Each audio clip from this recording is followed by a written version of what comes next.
Il y a moyen de rajouter des additifs pour conserver plus longtemps vos aliments. On a parlé de la vitamine C, entre autres. On a parlé aussi de l'alcool. Quand vous rajoutez de l'alcool, ben, Caline, ça tue les bactéries, l'alcool. Ben, on le voit particulièrement aujourd'hui quand on se savonne les mains avec de l'alcool. Ben, quand il y a de l'alcool dans du vin ou dans du jus de raisin, mettons dans du Porto, ben, ça va se conserver pas mal plus longtemps. Fait que si vous voulez faire des longs voyages, puis que vous ne pouvez pas boire l'eau salée, puis vous ne pouvez pas conserver de l'eau parce qu'elle finit par permer assez rapidement avec des bactéries qui tombent dedans, vous pouvez vous transporter votre rhum, rhum c'est un peu intense, votre vin. Ça fait des marins un peu sous, mais vous êtes au moins capable de vous hydrater malgré tout. Et qu'on a vu qu'on pouvait rajouter des molécules de fumée dans le poisson. On avait vu aussi que l'acidité pouvait empêcher les enzymes de fonctionner, mais ça empêche aussi les bactéries de se multiplier. Fait que quand on a une bonne marmelade assez acide ou une confiture assez acide, ben, ça fait en sorte que les bactéries ne seront plus capables de se multiplier. Rajouter de l'acide ascorbique, de la vitamine C, non seulement c'est acide, mais en plus ça capte l'oxygène. Fait que les bactéries peuvent avoir besoin d'oxygène pour se multiplier. Certaines bactéries, en tout cas, ben, ça aide. Fait que les antibiotiques. Ben, il y en a qui se font d'une façon naturelle. Quand vous faites un fromage bleu et qu'il y a un champignon bien particulier qui se multiplie à l'intérieur de votre fromage bleu, le pénicillium, ben, il fait de la pénicilline. C'est le même qu'on a trouvé la pénicilline. C'est dans certains fromages, il y a justement le champignon pénicillium qui, lui, est capable de produire cet antibiotique-là. C'est quand même une guerre qui dure depuis 2 milliards d'années, les bactéries contre les champignons. Puis les champignons avaient développé cette arme chimique-là qui tue à distance les bactéries. Ils pitchent leur pénicilline dessus. Nous, on a récupéré cette molécule-là, puis on l'utilise dans notre arsenal contre les bactéries, mais c'est les champignons qui l'ont développée pour la première fois. Fait que certains... Ah ben d'ailleurs, si vous êtes allergique à la pénicilline, méfiez-vous. Il y a certains fromages qui vont donc avoir naturellement de la pénicilline dedans. Fait que, probablement que vous le savez déjà. Ça peut être dangereux pour vous. On peut rajouter de la DTA. C'est une toute petite molécule qui, quand elle se replie, est capable d'accueillir un ion chargé 2+. Fait que ça peut être du Ca2+, du Mg2+, mais la plupart de nos enzymes fonctionnent avec des ions à l'intérieur, un peu comme, c'est pas une enzyme là, mais on a vu la chlorophylle ici, il y a Mg2+, ici qui est au centre, donc la chlorophylle entoure le magnésium, un peu comme votre hémoglobine. Elle entoure un atome de fer Fe2+, au centre, bien, la plupart de vos enzymes ont aussi un atome 2+ à l'intérieur, que ce soit Fe2+, Ca2+, Mg2+, peu importe. Le DTA, lui, est capable de s'accaparer les ions 2+, puis il va partir avec, laissant l'enzyme non fonctionnelle, laissant donc la bactérie incapable de faire ses réactions chimiques, elle meurt. Fait que rajouter de la DTA, mettons dans l'emballage intérieur d'un sac pour des céréales, bien, ça permet de conserver plus longtemps vos aliments. Il y a d'autres méthodes pour bloquer la prolifération. On peut irradier, puis s'amuser à pitcher tout plein de radiation sur vos aliments, puis ils vont se conserver beaucoup plus longtemps parce que ça va transformer l'ADN, ça va faire des mutations, bref, en bout de ligne. Puis, tu sais, des mutations, là, ça n'a rien à voir avec X-Men. Ce qui va se passer, c'est que la cellule sera juste incapable de se multiplier parce que son ADN va être illisible et ce faisant, vos aliments vont se conserver super longtemps.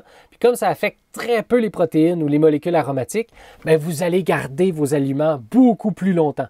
Sauf que c'est super coûteux et ça fait peur à la population. Fait que très peu de gens utilisent les radiations, sauf peut-être pour les épices. Parce que, Caroline, cuire des épices pour les conserver plus longtemps, vous perdez votre goût, c'est pas bon. Je pense qu'on a le fait aussi sur certaines patates. Puis de cette façon-là, ça permet de tuer les bactéries.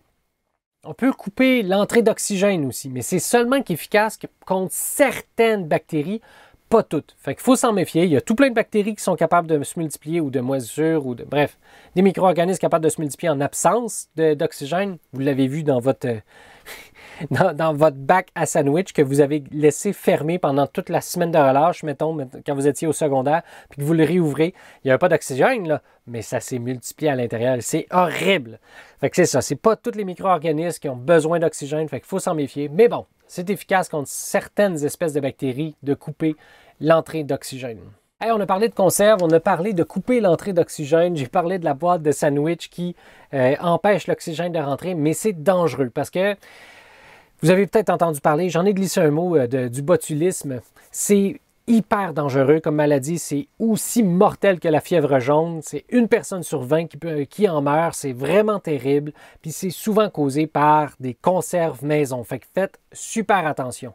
C'est causé ça par Clostridium botulinum. C'est une bactérie qui se multiplie en absence d'oxygène. Fait que quand vous fermez votre plat de sandwich, là, puis qu'il n'y a plus d'oxygène, les bactéries qui ont besoin d'oxygène meurent, mais elle est avantagée parce qu'elle va être capable de se multiplier en absence d'oxygène puis manger le cadavre de ses congénères. Et elle, malheureusement, produit une toxine qui est hyper mortelle. Elle est 40 millions de fois plus mortelle que du cyanure. Ça en prend 40 millions de fois moins pour tuer quelqu'un. C'est épouvantable. C'est une neurotoxine. Quand elle se plug sur un neurone, le neurone cesse de fonctionner. Et les neurones, plus souvent qu'autrement, on les utilise évidemment à réfléchir, à penser, à concevoir, imaginer, mais de base, là, à faire fonctionner les muscles. Quand vous gonflez votre biceps, c'est qu'un neurone est en train de dire à votre muscle « Ah ouais, gonfle-toi, ok, arrête. Ah ouais, gonfle-toi. » Mais quand la toxine botulique est sur le neurone, elle arrête de faire gonfler les muscles. Vos muscles cessent de fonctionner, ils se dilatent, ils se décontractent comme ça. Fait que si malheureusement vous avez de la toxine botulique dans votre corps, ben, vous ne pourrez plus rien faire, puis là, jusqu'à temps que votre cœur arrête. Parce que votre cœur, c'est des muscles. Il y a des neurones qui disent à ces muscles-là de fonctionner d'une façon super bien ordonnée. Bien, si vous mangez malheureusement une conserve dans laquelle il y avait Clostridium botulinum, vous risquez d'en mourir. C'est épouvantable. Mais on est capable de faire de l'argent avec n'importe quoi. On a extrait cette toxine-là qui pourrait être utilisée comme arme chimique épouvantable, biochimique épouvantable. Mais on en a fait un médicament pour traiter les rides. Fait que l'idée, c'est qu'en injectant un tout petit peu à un endroit bien précis, il ne faut pas se tromper, cette toxine-là, ben, mettons, les rides, on a ça souvent quand on contracte des muscles, ben, on ne sera plus capable de contracter ces muscles-là. Fait que la peau va rester dilatée comme ça. Fait qu'il y en a qui se l'injectent comme ça. Bien, évidemment, c'est des spécialistes qui le font, là. Faites-le pas vous-même. C'est épouvantable comme idée. Et ça ne contracte plus. Fait qu'il n'y a plus beaucoup d'émotions parce que vous ne pouvez plus contracter les muscles. Mais bon, ça enlève des rides. Je ne vous le recommande pas. Mais c'est ça du Botox. Du Botox, c'est un concentré. En fait, il est dilué pas mal. Mais bon, c'est donc la toxine botulique à une concentration bien précise qu'on injecte à un endroit bien précis de façon à ce que ces muscles-là bien précis, puis pas les autres, cessent de fonctionner. Or, Clostridium botulinum, là, non seulement elle survit en absence d'oxygène, mais en plus, elle survit à des températures de plus de 100 degrés Celsius. En fait, techniquement, elle éclate, elle meurt, mais elle laisse un endospore. Elle avait préparé un œuf en dedans d'elle. Fait qu'en éclatant, il reste son œuf. Puis dès qu'il va avoir un peu d'eau, l'œuf va regermer et la bactérie va revenir. Fait qu'il y en a qui font du bioterrorisme avec ça. C'est absolument épouvantable. Faites pas ça, mais surtout faites des conserves comme il faut. Fait que là, imaginez, là, quand vous faites vos conserves, là, c'est pas des farces. Là. Vous allez rendre ça hermétique.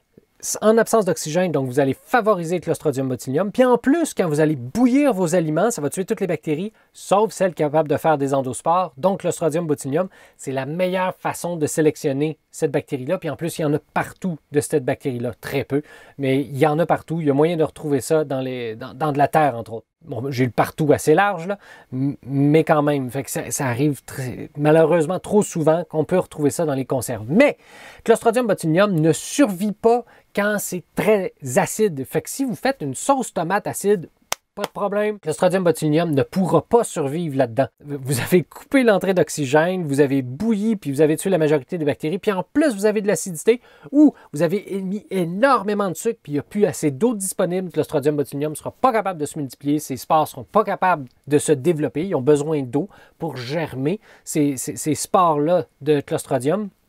Donc, vous allez être correct. Fait que c'est pour ça qu'on ne fait pas des conserves avec n'importe quoi. On risque de faire des conserves pour faire de la sauce tomate, pour faire de la confiture, mais pas quelque chose qui n'est pas acide ou pas très sucré ou qui a beaucoup d'eau dedans. Ou du moins, il faudrait chauffer à plus que 100 degrés Celsius.